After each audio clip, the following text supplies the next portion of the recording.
Hello students, कैसे हैं आप लोग। उम्मीद करते हैं सभी लोग सही होंगे। आज मैं आपको क्लास 10th का ट्रिग्नोमेट्री बताने वाला हूं। तो सबसे पहले तो हम लोग ये जान लेते हैं कि ट्रिग्नोमेट्री होता क्या है।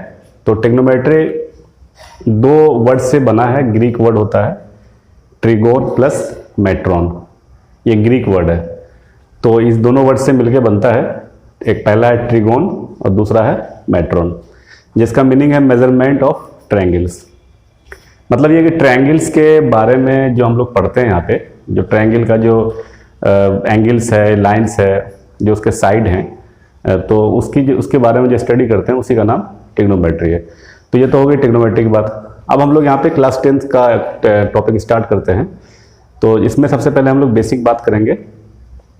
इसमें सारा जो वीडियो होगा आपका, इसको मैं कुछ पार्ट में बांटूंगा इस वीडियो को, और बेसिक से स्टार्ट करते हुए एनसीईआरटी का सारा क्वेश्चन हम लोग कवर करेंगे, और उसके बाद फिर कुछ एक्स्ट्रा क्वेश्चन जैसे एनसीईआरटी एग्जाम्पलर हो गए या और जो साइड बुक होती है उसको हम लोग भी देखेंगे।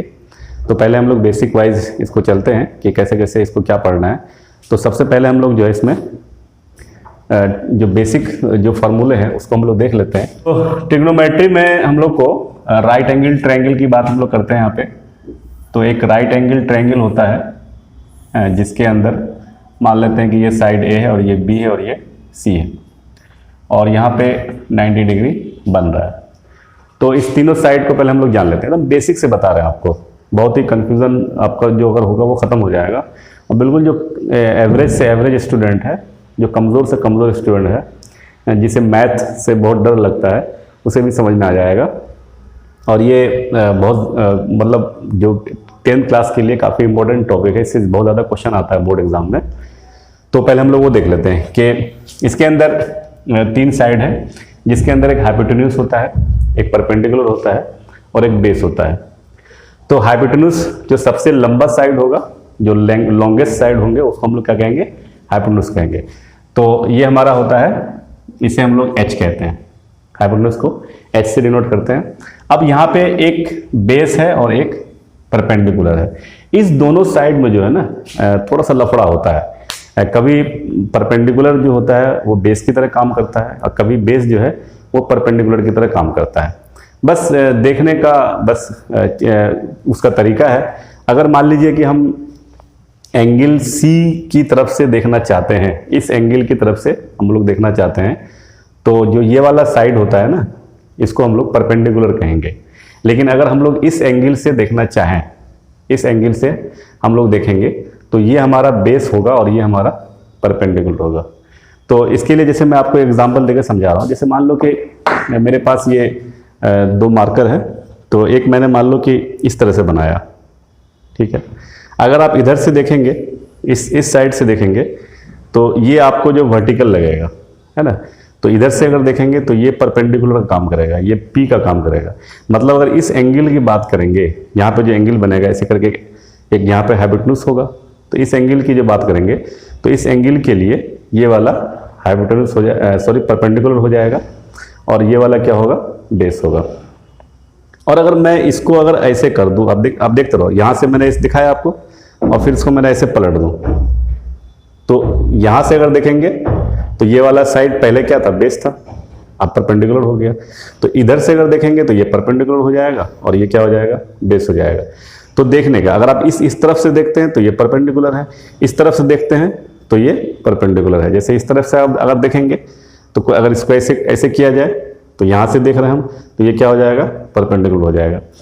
तो इसके लिए हम लोग क्या करेंगे कि ये एंगल को अगर हम लोग मान लेते हैं कि थीटा है, सपोज दैट ये क्या है, थीटा। थीटा एक सिंबल है, कोई बहुत बड़ी चीज नहीं है, सिंबल है, और इसको आप एक्स वाई जेड सी कुछ भी मान सकते हैं। तो जो एंगल के सामने वाला साइड होगा वो क्या कहलाएगा, परपेंडिकुलर कहलाएगा। मतलब थीटा के जो अपोजिट साइड होगा, थीटा के सामने वाला जो साइड होगा वो कहलाएगा परपेंडिकुलर, परपेंडिकुलर। और जो 90 डिग्री के जो सामने वाला साइड है, 90 डिग्री सामने वाला साइड, इसको हम लोग हाइपोटेन्यूज कहते हैं। और जो रिमेनिंग साइड है, जो बच गया, रिमेनिंग साइड हमारा क्या कहलाएगा, वो बेस कहलाएगा, है ना। तो इस कंडीशन पे अगर हम लोग थीटा बात करें तो ए बी जो क्या कराएगा, यहाँ पे ए बी ये इसका परपेंडिकुलर है और यहाँ पे बी सी इसका क्या है, बेस है, और यहाँ पे ए सी यहाँ पे क्या है, इसका हाइपोटेन्यूज है। ए सी में कोई लफड़ा नहीं है, जो हाइपोटेन्यूज होता है ना उसमें कोई लफड़ा नहीं होता है, वो तो हमेशा फिक्स रहेगा। लेकिन परपेंडिकुलर और बेस में आपको सोचना होगा कि किस एंगल की बात किया है। अगर इस एंगल की बात कर रहा है तो इसके अकॉर्डिंग ये रहेगा। अब मैं यहाँ पे एक दूसरा फिगर बना लूँ, मान लेते हैं कि हमारे पास एक दूसरा साइड है, जैसे ए बी सी या 90 डिग्री। अब मैं मान लो कि यहाँ इसको थीटा मान लेता हूँ, तो थीटा के सामने वाला, अब जो परपेंडिकुलर इस ट्रायंगल के लिए जो परपेंडिकुलर बनेगा क्या काम करेगा, ये बीसी जो होगा, पी क्या काम करेगा, बीसी होगा, परपेंडिकुलर बीसी हो जाएगा इस एंगल के लिए। और जो बेस होगा, बेस बिफोर बेस, तो ए बी जो होगा क्या होगा, इसका बेसी होगा, और एच हमेशा क्या रहेगा, ए सी ही रहेगा। तो इसमें आपको बिल्कुल क्लियर कर लेना है कि परपेंडिकुलर कौन सा है और बेस कौन सा है। जब आपको ये क्लियर हो जाएगा तो फिर आपको आगे वाले जो क्वेश्चन आएंगे तो उसमें आपको दिक्कत नहीं आएगी, नहीं तो कंफ्यूजन हो जाएगा। तो इसको क्लियर कर लेना है कि जो हमारा जिस एंगल की बात करेगा उसके सामने वाला परपेंडिकुलर होता है, और जो 90 डिग्री वाला हमेशा क्या होगा, हाइपोटेन्यूज कहलाएगा, और जो रिमेनिंग साइड है वो हमेशा बेस कहलाएगा। तो इसमें एक रिलेशन होता है, उस रिलेशन को याद कर लेना है, जिसको हम लोग पाइथागोरस नियम कहते हैं। क्या कहते हैं कि हाइपोटेन्यूज का जो स्क्वायर होता है, एच स्क्वायर जो होता है, वो हमेशा किसके बराबर होता है, P square plus B square के बराबर होता है। ओके, और यहाँ से हम लोग जो है एच को अगर निकालना चाहेंगे तो P square plus B square का अंडर रूट, ये हमारा एच निकल के आएगा। इसमें प्लस और माइनस जो होगा वो नहीं लगेगा, प्लस माइनस नहीं लगेगा। रीजन क्या होता है कि हमारा हाइपोटेन्यूज एक साइड है, लेंथ है, तो लेंथ हमेशा क्या होगा, पॉजिटिव होगा, है ना। जैसे हम लोग जानते हैं ना, जब स्क्वायर को अगर हटाते हैं तो रूट अगर जब ऊपर आता है तो प्लस माइनस दोनों लिया जाता है। लेकिन वो अगर यहाँ पे लेंथ का काम करता है तो उसमें फिर प्लस माइनस नहीं लगता है, सिर्फ प्लस ही लगेगा। तो ये पाइथागोरस का रूल है जो आपको जगह जगह पे काम आएगा। चलिए, तो ये हमारा बेसिक जो ट्रायंगल के बारे में तो बता दिया। अब मैं आपको ये बताने जा रहा हूँ कि जो ट्रिग्नोमेट्रिक का सबसे पहला बेसिक फार्मूला कहाँ से, तो हम लोग पूरे ट्रिग्नोमेट्रिक को, क्लास 10 के ट्रिग्नोमेट्रिक के फार्मूले को कुछ सेक्शन में डिवाइड कर लेंगे कि फर्स्ट सेक्शन में ये फार्मूला पढ़ना है, फिर उससे रिलेटेड क्वेश्चन, फिर दूसरे सेक्शन में कुछ और है, फिर तीसरे में इस तरह से। तो सबसे पहला सेक्शन हम लोग पूरे ट्रिग्नोमेट्रिक को कुछ सेक्शन में डिवाइड करेंगे, जिसका पहला सेक्शन आपको लिखते हैं फार्मूले का, section number A. Section number A में कितना फार्मूला पढ़ना है, तो सबसे पहला फार्मूला होगा जिसको हम लोग पीबीएच का फॉर्म बोलते हैं, sine theta is equal to P by H, और दूसरा cos theta B by H, तीसरा tan theta P by B, चौथा cosec theta H by P, और पांचवा sec theta H upon B, और छठा cot theta B upon P. ये आपका सेक्शन फर्स्ट फार्मूला है जिसे हम लोग पीबीएच का फॉर्म बोलते हैं। ठीक है, ये पीबीएच के फॉर्म में ये हमारा पहला फार्मूला है, इसे आपको याद रखना पड़ेगा। आप जिस तरह से याद कर लीजिए, अगर आप यहाँ देखते हैं तो sine theta P upon H है, और इसी का उल्टा क्या है, कॉसेक है। साइन क्या रहेगा, ये यहाँ अगर देखा जाए साइन कॉसेक, ये दोनों एक दूसरे का उल्टा है, ये पी है, एच है, इसका एच बाई पी है। अगर कॉस देखा जाए तो कॉस किसका उल्टा है, सेक का उल्टा है। और अगर टेन देखा जाए तो टेन किसका उल्टा है भाई, तो कॉट का उल्टा है। तो अगर आप तीन को अब याद कर लेते हैं तो हमारा बाकी का तीन भी याद हो जाएगा।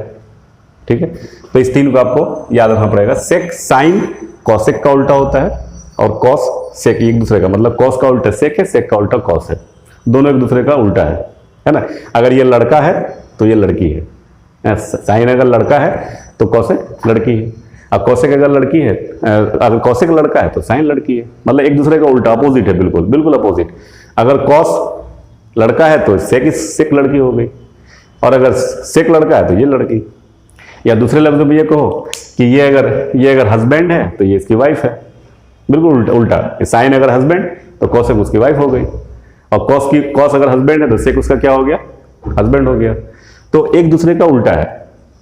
तो इस तरह से हम लोग याद रख सकते हैं कि भाई साइन और कॉसेक को साथ कर लो, ये दोनों को हस्बैंड वाइफ मान लीजिए, कॉस और सेक को हस्बैंड वाइफ है, ये दोनों अगर हम लोग और भी याद कर लें तो हस्बैंड ये साइन हो गया, इधर साइन थीटा, इधर कॉसेक थीटा, इन दोनों का जो है ना शादी करा दिया गया, इन दोनों का शादी करा दिया। मान लो कि साइन कॉसेक का हमने आपस में शादी करा दिया, तो इसमें से कोई लड़का होगा कोई लड़की होगा, है कि नहीं। अब वो अपना खुद डिसाइड कर लो किसको लड़का मान लो किसको लड़की मान रहे हो, वो अपने पे डिसाइड कर लो। फिर अगर हम लोग कॉस की बात कर ले, चलो भाई कॉस और सेक का भी हम लोग जो है शादी करवा देते हैं, तो ये दोनों भाई दोनों मंगलसूत्र में बंध गए, दोनों का शुभ विवाह हो गया। अब अगर हम लोग कॉस सेक कर लें तो उसी तरह से हम लोग टेन कॉट को भी करवा दें भाई, टेन और कॉट क्यों छूटेगा, उसको भी शादी करवा दो, टेन और कॉट इनको भी सभी को जो है मंगलसूत्र पहना दो और सबका शादी करा दो। इस तरह से भाई साइन तुम कॉसेक के साथ रहोगे और कॉस जो है सेक के साथ रहेगा और टेन कॉट के साथ रहेगा। तो ये आपको 6 फार्मूले हैं, इसको आपको याद रखना है, और जैसे भी याद रखना है आपको, जिस तरीके से याद रखना हो, मियाँ बीवी याद रख लो, हस्बैंड वाइफ करके याद कर लो, लड़का लड़की समझ के याद कर लो, जैसे याद रखना हो याद कर लो, बस याद करना पड़ेगा। उसके बाद आपको क्वेश्चन बनाना पड़ेगा। तो ये हमारा सेक्शन ए का पहला फार्मूला है। तो अब इससे रिलेटेड हमारा कुछ क्वेश्चन होता है ना, एनसीईआरटी के अंदर इससे रिलेटेड हमारा कुछ क्वेश्चन होता है, तो उस पर हम लोग कुछ क्वेश्चन कर लेते हैं। फिर हम लोग उस क्वेश्चन के बाद फिर हम लोग सेक्शन बी फार्मूले में हम लोग एंट्री करेंगे कि कौन कौन सा कुछ आएगा, और फिर इस तरह हम लोग सेक्शन सी के अंदर एंट्री करेंगे। ठीक है, तो अब हम लोग जो है एक दो क्वेश्चन कर लेते हैं। और सर और एक चीज़ मेरे दिमाग में ये आ रहा था कि इन सभी का जो है ना, आप चाहे तो पूरा नाम ये ना शॉर्टकट में नाम है, साइन कॉस टेन, ये ना बिल्कुल शॉर्टकट में है। जैसे घर में कैसे किसी का नाम पप्पू होता है, मोनू होता है, सोनू होता है, तो वैसे ही यहाँ साइन कॉस का जो है शॉर्ट में नाम दिया गया है। तो इसका पूरा नाम अगर याद रखना हो तो वो भी लिख लो, फिर हम आप क्वेश्चन करवाते हैं अभी आपसे। तो जैसे देख लीजिए, मान लीजिए कि ये क्या है, ये हमारा हो गया, ये पूरा नाम है साइन, इसको शॉर्ट में बोलते हैं SIN। बहुत स्टूडेंट है सिन बोलता है, सिन नहीं बोलना है, साइन बोलना है। ये पूरा नाम है, ये फुल नेम है, ठीक है, ये फुल है और ये शॉर्ट में है। और इसको एक होता है कोसाइन, है कोसाइन, इसका पूरा नाम क्या है, कोसाइन है, श्री कोसाइन महाराज है ये। तो इसको शॉर्ट में क्या बोलते हैं हम लोग, कॉस कहते हैं। ठीक, उसका देखो होता है टेंजेंट होता है, टेंजेंट। ठीक, तो ये हो गया शॉर्ट में क्या कहते हैं भाई, टेन कहते हैं। फिर एक होता है कोसेकेंट होता है, कोसेकेंट, जिसको हम लोग क्या बोलते हैं, कॉसेक बोलते हैं शॉर्ट में। फिर एक सेकेंट होता है, जिसको हम लोग शॉर्ट में क्या बोलते हैं, सेक कहते हैं। फिर एक कोटेंजेंट होता है, कोटेंजेंट, जिसको हम लोग क्या कहते हैं, कॉट कहते हैं। ठीक है, तो ट्रिग्नोमेट्री को सीरियसली पढ़ना जरूरी होता है, और खास करके उस स्टूडेंट के लिए, अगर कोई जो स्टूडेंट 11th में मैथ रखने का मन बना रहे होंगे कि हमें 11th में मैथ रखना है और इंजीनियरिंग की फील्ड में जाना है, तो ट्रिग्नोमेट्री बहुत ही ज़रूरी चीज़ है। बिना ट्रिग्नोमेट्री के 11th और 12th का मैथ आप पढ़ना आपके लिए बहुत मुश्किल काम हो जाएगा।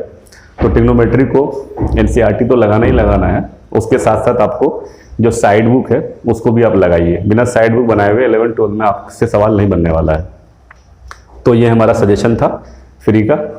तो यहाँ पे एक एक्सरसाइज हम लोग निकालते हैं ट्रिग्नोमेट्री का, चैप्टर नंबर 8 होगा, 8.1 की तरफ हम लोग देखते हैं। एक्सरसाइज एनसीईआरटी का हम लोग एक्सरसाइज देख रहे हैं, एनसीईआरटी एक्सरसाइज 8.1। तो देखिए एक्सरसाइज 8.1 पहला क्वेश्चन है, कहता है कि in a triangle ABC right angle at B पे क्या है, राइट एंगल है। तो हम लोग बना लेते हैं यहाँ पे ट्रायंगल, यहाँ पे हमारा क्या है, बी पे राइट एंगल, ABC, यहाँ बी पे राइट एंगल है। AB हमारा 24 है, AB हमारा क्या है 24 है, और BC हमारा है 7। तो पहला कहता है कि साइन A फिर कॉस A, दूसरा कहता है साइन C और कॉस C, ये निकालने का है। तो ट्रिग्नोमेट्री में आपको सबसे पहले तीनों साइड पता होना चाहिए है, तीनों साइड पता रहेगा, मतलब इस तरह के जो फाइंड करने वाले क्वेश्चन होते हैं। लेकिन जो प्रूफ करने वाले होते हैं फिर उसका अलग रूल है, लेकिन जो फाइंड करने वाले होते हैं उसमें पहले आपको तीनों साइड पता होना चाहिए। तो तीनों पहले हम लोग साइड पता कर लेंगे, उसके साथ साथ जब साइड हमारा पता चल जाएगा तब जाकर के हम लोग क्वेश्चन पे दिमाग लगाएंगे। दूसरी चीज क्या है कि ट्रिग्नोमेट्री में फिगर बनाना कोई ज़रूरी नहीं होता है, लेकिन यहाँ पे अगर आपको ये मेंशन कर दिया कि right angle at B C A कहीं पे मेंशन कर रहा है तो फिर आपको फिगर बनाना पड़ेगा। बस वैसे फिगर बनाने की जरूरत नहीं पड़ती ट्रिग्नोमेट्री में। तो जिस क्वेश्चन में अगर दे दिया बोला कि यहाँ पे बोल रहा था कि बी पे 90 डिग्री है, तो इसलिए हम लोग यहाँ पे बना लिया। ठीक है, तो हम लोग यहाँ पे सबसे पहले क्या करते हैं ना, AC निकाल लेते हैं। AC निकालते हैं तो हम लोग जानते हैं कि AC का स्क्वायर, हाइपोटेन्यूज का स्क्वायर जो होगा वो AB का स्क्वायर अब प्लस BC का स्क्वायर होगा। तो AB हमारा है 24 का स्क्वायर, अब BC है 7 का स्क्वायर। 24 का स्क्वायर जो 576 होता है और ये 49 है, तो इसका मतलब हो गया 625 हमारा AC का स्क्वायर हो गया। और जैसे ही स्क्वायर हटता है ना तो इस पर रूट चढ़ जाता है, तो 625 का रूट हो गया। इसका मतलब AC कितना हो गया, 25 हो गया, 25 AC हो गया हमारा। ठीक है, अब हमारे पास क्या बोल रहा है भाई, साइन A कॉस A। तो साइन A इस एंगल की बात कर रहा है ना, इस एंगल की साइन A, इसका मतलब इसके सामने वाला परपेंडिकुलर, और ये वाला क्या कहलाएगा, बेस, और फिर ये वाला तो हाइपोटेन्यूज है। तो साइन A, जैसे ही साइन A बोला इसका मतलब फॉर्मूला तो होता है P/H। अब हमें ये डिसाइड करना है कि परपेंडिकुलर कौन सा है और बेस कौन सा है। तो अभी मैंने इससे पहले बताया कि जिस एंगल की बात करेंगे उसके सामने वाला परपेंडिकुलर होगा। तो A के सामने वाला परपेंडिकुलर क्या है, BC है, तो यहाँ पे लिखेंगे हम लोग क्या, BC। और H तो हमारा कुछ फर्क ही नहीं पड़ेगा, तो AC हो जाएगा। ओके, अब BC हम लोग निकाल चुके हैं, निकाले नहीं बल्कि BC दिया हुआ है, तो 7 हो गया, और AC हम लोग कितना हो गया, 25 हो गया। अब इसी तरह से आप लोग cos A भी निकाल सकते हैं। तो हम दूसरे का, ये तो पहला हो गया, दूसरे का हम कर देते हैं। मान लो हमें cos C निकालना है, cos C। तो cos का जो फॉर्मूला होता है ना उसको पहले हम लोग लिख लेते हैं कि cos का फॉर्मूला क्या होता है। cos का फॉर्मूला बेस अपॉन हाइपोटेन्यूज होता है, तो B/H। अब यहां पे देखते हैं कि बेस कौन सा है भाई, तो C के सामने वाला क्या कहलाएगा भाई, परपेंडिकुलर, और ये बेस कहलाएगा, मतलब यहां पे क्या कहलाएगा, BC, और BC अपन क्या कहलाएगा, AC। ठीक है, तो BC हमारा क्या है भाई, C के सामने वाला परपेंडिकुलर है, लेकिन हमें तो बेस की बात कर रहा था, BC और H हो गया, तो BC हम लोग का 7 है और AC क्या है, 25 है। ठीक, तो साइन A और cos C का मान सेम ही आ रहा है यहाँ पे। आपको जरूरी नहीं कि सेम आएगा, लेकिन यहाँ पे आ रहा है, इस तरह का सेम आ रहा है। तो साइन A हमारा हो गया BC, साइन A, तो ये फिर से रिवाइज कर देते हैं, A यानी कि इसके सामने वाला परपेंडिकुलर, BC, H का मतलब ये। तो इस तरह से हम लोग क्वेश्चन नंबर 1 हो गया। तो एक फिगर दिया हुआ है जिसका मतलब है क्वेश्चन नंबर 2। एक फिगर है यहाँ पे P दिया हुआ है, यहाँ पे Q दिया हुआ है और यहाँ पे R दिया हुआ है। ये हो गया 12 है, ये 13 है। तो कह रहा है हमें find 10P minus of cot of R। तो मैंने अभी पहले कहा कि फाइंड करने वाला जो भी क्वेश्चन होता है उसे हम लोग को पहले साइड निकालना होता है। तो हम जानते हैं यहाँ पे साइड पर निकाल लेते हैं कि PR का स्क्वायर हाइपोटेन्यूज का स्क्वायर मतलब PQ स्क्वायर हो जाएगा अब प्लस QR स्क्वायर हो जाएगा। तो PQ हमारा, PR हम PQ नहीं पता है, PQ 12 है और PR हमारा क्या है 13 है, तो 13 का स्क्वायर यहाँ लिख देंगे और PQ का स्क्वायर हमारा क्या है 12 का स्क्वायर और QR हमें निकालना है।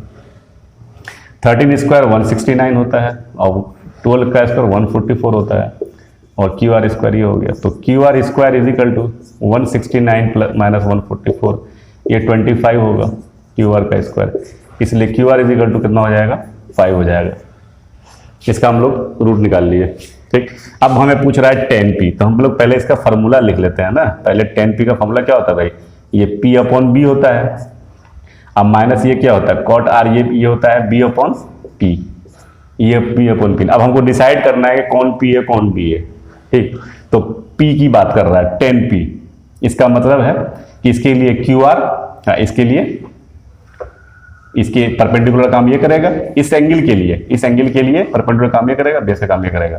मतलब इसमें क्या लिखेंगे, QR अपॉन PQ, बेस का काम ये करेगा, तो क्या होगा PQ minus cot R, base R की बात कर रहा है, R बोल दिया अब, तो R एंगल के लिए, इस एंगल के लिए परपेंडिकुलर ये काम करेगा और ये वाला काम करेगा बेस, तो कॉट R का मतलब B, QR अपॉन PQ, ये क्या हो जाएगा QR अपॉन PQ। अब दोनों यहाँ पे क्या है, सेम है, तो हमारा ये काम जो है फालतू हो गया, फालतू नहीं है, ये आपको दिखाना होता है तभी आपको पता चलेगा। वैसे कभी इसकी जरूरत पड़ सकती है लेकिन यहाँ पे कोई जरूरत नहीं पड़ रहा है, तो QR अपॉन PQ रख दो भाई। हमारा QR क्या है, QR 5 और PQ कितना है, ये 12 हो गया। फिर QR कितना है, 5 है, ये भी कितना होगा 12 इजिकल टू 0। आप यहाँ भी काट सकते हो, यहाँ भी 0 लिख सकते हो, कोई ऐसी दिक्कत की बात नहीं है, ठीक। तो ये क्वेश्चन नंबर हमारा 2 था। अब इसी तरह से हम लोग जो है एक क्वेश्चन कर लेते हैं जिसमें दिया हुआ है, कौन सा क्वेश्चन कर लें, क्वेश्चन नंबर हम लोग 10 कर लेते हैं, ठीक है, क्वेश्चन 10। और इस क्वेश्चन में अगर कहीं आपको कोई दिक्कत आएगी तो आप हमें कमेंट सेक्शन में बताइएगा, तो उसको हम अगले वीडियो में आपको बता देंगे। वैसे हमें लगता है क्वेश्चन नंबर 10 बताना चाहिए, तो हम 10 बता देते हैं। क्वेश्चन नंबर 10 कहता है, एक राइट एंगल ट्रायंगल है जिसका Q राइट एंगल है, एक राइट एंगल ट्रायंगल है जिसका Q राइट एंगल, मतलब PQ यहाँ पे R, यहाँ पे राइट एंगल है, और साथ ही साथ दिया हुआ है कि PR plus QR is equal to, PR plus QR is equal to 25, और PQ दिया हुआ है कितना भाई, PQ 5 दिया हुआ है। तो कहता है कि आप sin P cos P और tan P निकालिए। तो फिर हमने कहा कि जैसे ही फाइंड कुछ करना होता है तो सबसे पहले हमें तीनों साइड निकालना होता है। इस क्वेश्चन को मैं इसलिए बता रहा हूँ कि मुझसे अक्सर ये स्टूडेंट पूछते हैं ये वाला क्वेश्चन, और जो थोड़ा बहुत मैथ के अंदर वीक होते हैं ना, उन्हीं के लिए हम ये वीडियो बना रहे हैं। तो क्वेश्चन नंबर 10 हम लोग यहाँ पे देख रहे हैं। तो क्वेश्चन नंबर 10 कहता है कि इस तरह का एक ट्रायंगल दिया हुआ है जिसमें PR QR प्लस इतना दिया हुआ है, और आगे हमें क्या निकालना है इसके अंदर, इसमें पूछ रहा है sin P cos P tan P, जो भी पूछ रहा है वो निकल जाएगा। तो सबसे पहले हम लोग क्या करेंगे कि यहाँ पे सबसे पहले हम लोग साइड निकालेंगे, ठीक। तो साइड कैसे निकलेगा, तो देखिए सबसे पहले हम लोग यहाँ पे PR का स्क्वायर ले लेते हैं। PR square is equal to क्या होगा यहाँ पे, PQ का स्क्वायर प्लस ऑफ QR का स्क्वायर, ठीक। अब यहाँ जो PR प्लस QR दिया हुआ है ना, तो इससे हम लोग कुछ एक साइड को हम लोग अलग कर लेते हैं। जैसे मान लीजिए कि यहाँ पे हम लोग अलग कर लेते हैं, ये हमारा था PR plus QR is equal to 25, इसका मतलब PR is equal to 25 minus of QR। अब यहाँ पे PR की जगह पे कुछ रख देते हैं, इस वैल्यू को देखते जाओ कैसे। PR को हम लोग क्या रख देते हैं, 25 माइनस ऑफ QR का, ये क्या हो जाएगा होल स्क्वायर, और यहाँ पे PQ का स्क्वायर अब प्लस QR का स्क्वायर। अब ये यहाँ पे A माइनस बी का फॉर्मूला लगेगा, A माइनस बी के होल स्क्वायर का फॉर्मूला लगेगा। तो जैसे देखो क्या लिखेंगे भाई, A square minus of 2AB 2 into 25 into QR plus of QR का होल स्क्वायर, ये लिख दिया। अब यहाँ पे जिस एज इट इज PQ का मान दिया हुआ है तो यहाँ पे हम लोग रख देते हैं 5 का स्क्वायर, और ये हो जाएगा QR का स्क्वायर।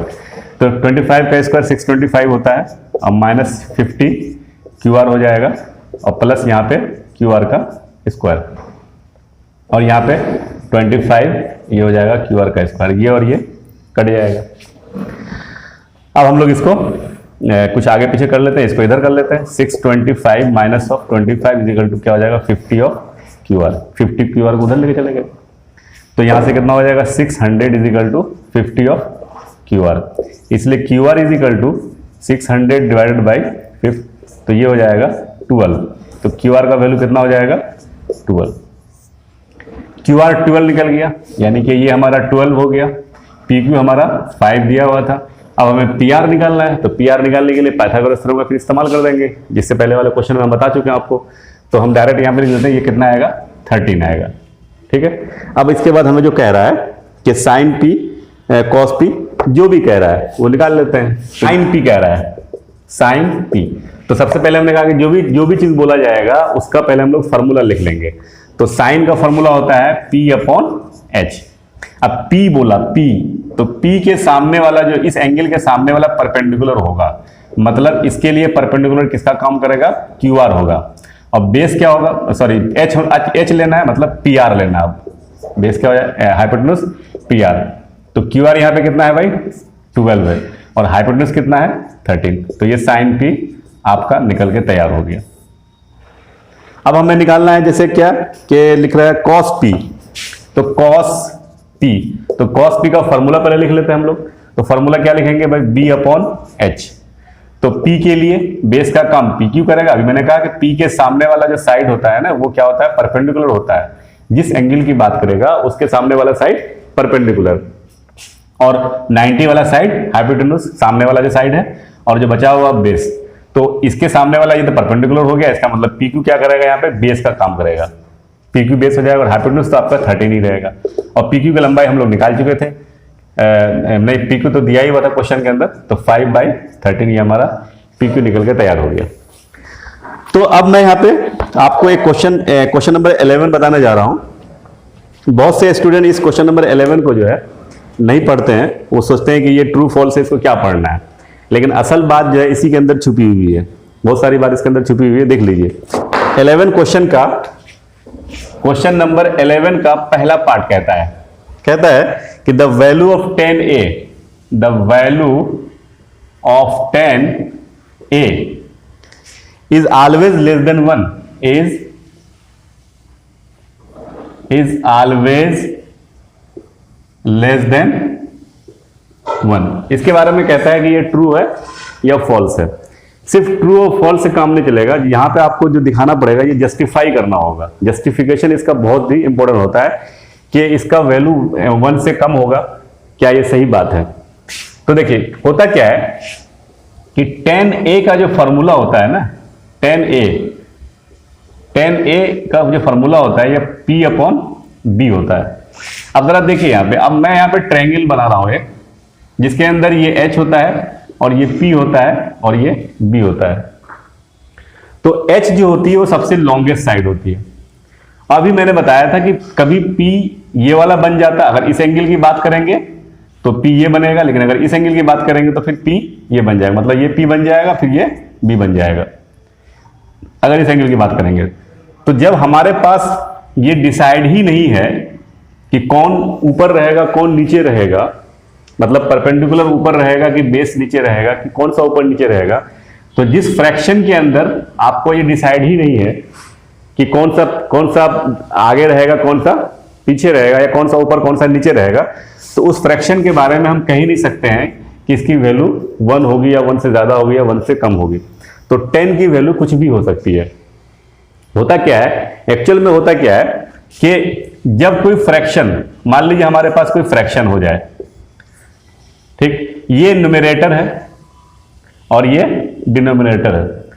अगर डिनोमिनेटर न्यूमरेटर से ज्यादा होगा, अगर डिनोमिनेटर ये जो है इससे अगर ज्यादा होगा तो इसकी वैल्यू हमेशा 1 से कम आएगी।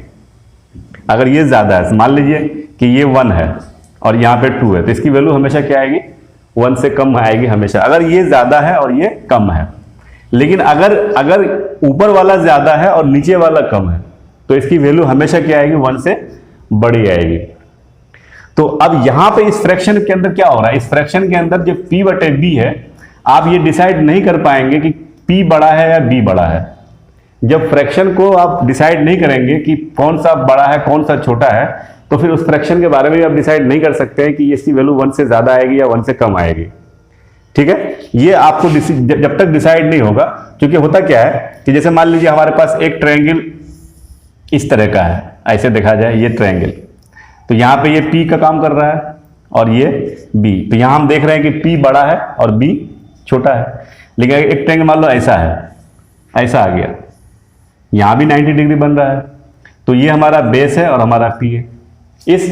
इसमें क्या हो रहा है कि यहाँ पे परपेंडिकुलर छोटा है और यहाँ पे बेस बड़ा है, और यहाँ पे परपेंडिकुलर बड़ा है, यहाँ पे बेस छोटा है। तो जब आपको फ्रैक्शन के बारे में डिसाइड ही नहीं हो पाएगा कि कौन सा बड़ा है कौन सा छोटा है, तो उसके बारे में आप कह नहीं सकते कि कौन सा इसकी फ्रैक्शन 1 से बड़ी होगी या 1 से छोटी होगी। तो हम उम्मीद करते हैं कि आपको ये समझ में आ रहा होगा कि 10 का मान 1 से बड़ा या 1 से छोटा आप डिसाइड नहीं कर सकते हैं। एक्चुअल में 10 का मान कुछ भी हो सकता है, मतलब इनफाइनाइट भी जा सकता है, माइनस इनफाइनाइट से प्लस इनफाइनाइट तक जाएगा। ठीक है, अब हम लोग दूसरे क्वेश्चन की तरफ बढ़ते हैं। जैसे कह रहा है sec A is equal to 12/5 for some value of angle A. दूसरे क्वेश्चन की तरफ बढ़ते हैं हम लोग।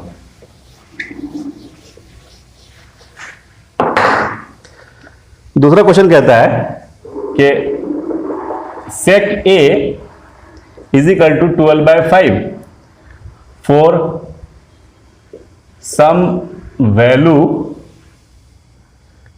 ऑफ एंगल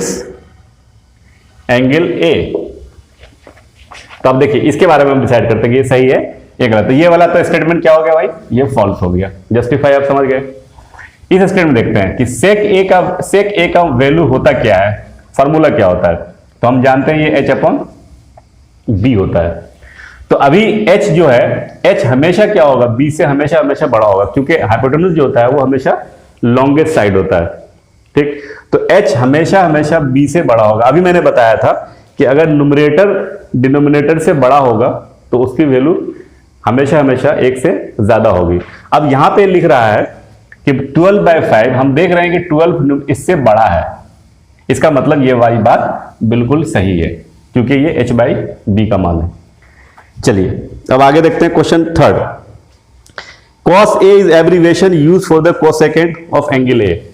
थर्ड कहता है cos A जो है एब्रीविएशन है किसका, कोसेकेंड। तो अभी मैंने बताया था, इससे पहले आप देख सकते हैं हमारा वीडियो, इसको पीछे करके देख सकते हैं कि इसमें क्या होता है। cos A का मैंने बताया था कि cos A का एब्रीविएशन क्या होता है, कोसाइन होता है, कोसाइन A होता है।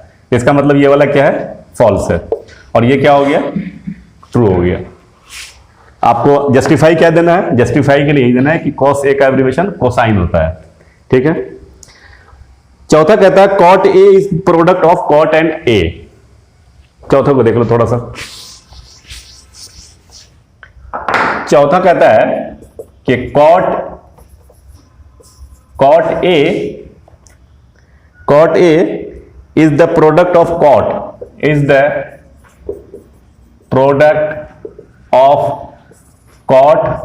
and A, जो बिल्कुल ही गलत बात है। क्या होता है कि cot जो है ना, cot सिंगल अगर हम लोग यहां से इस एंगल को हटा दिया जाए तो cot tan sin without angle meaningless होता है। ये मीनिंगलेस होता ही, मतलब मीनिंगफुल होता ही नहीं। cot sin tan ये जब भी मीनिंगफुल होगा, ये जब इसके साथ एंगल आएगा, बिना एंगल का कोई इसका मतलब नहीं होता है। तो ये भी क्या हो गया, ये फॉल्स हो गया। हमेशा याद रखना है कि जितने भी ट्रिग्नोमेट्रिक रेशियोज हैं, जो 6 sin cos tan cosec से cot है, तो उसके साथ एंगल रहेगा तभी आप वो मीनिंगफुल होगा, वरना मीनिंगलेस हो जाएगा। दूसरा कहता है sin थीटा इज 4/3। पांचवा इसको देखिए, sin theta is equal to 4/3। तो sin theta is 4/3 for some angle theta, बिल्कुल गलत। क्यों, क्योंकि sin का फॉर्मूला क्या होता है, P/H होता है, और हम H जानते हैं कि H क्या होता है। यहां देखिए H क्या होता है, हमेशा इन दोनों से हमेशा बड़ा। H का मतलब हाइपोटेन्यूज का मतलब ही होता है लॉन्गेस्ट साइड जो हाइपोटेन्यूज कहलाता है, और यहाँ पे H क्या है, छोटा है, इसलिए बात ये संभव नहीं है, ये भी फॉल्स हो गया। तो इसका जस्टिफाई क्या करेंगे, इसका जस्टिफाई में लिखेंगे कि इसका हाइपोटेन्यूज जो है परपेंडिकुलर से छोटा है ना। Hypotenuse is less than perpendicular, it is not possible, ये इसका जस्टिफाई है। तो हम उम्मीद करते हैं आपको समझ में आ रहा होगा, और कोई क्वेश्चन में अगर आपको कंफ्यूजन हो तो आप हमें कमेंट सेक्शन में बता सकते हैं, और अगले वीडियो में हम लोग दूसरे एक्सरसाइज की बात करेंगे। तो आज के लिए इतना ही, बहुत बहुत शुक्रिया।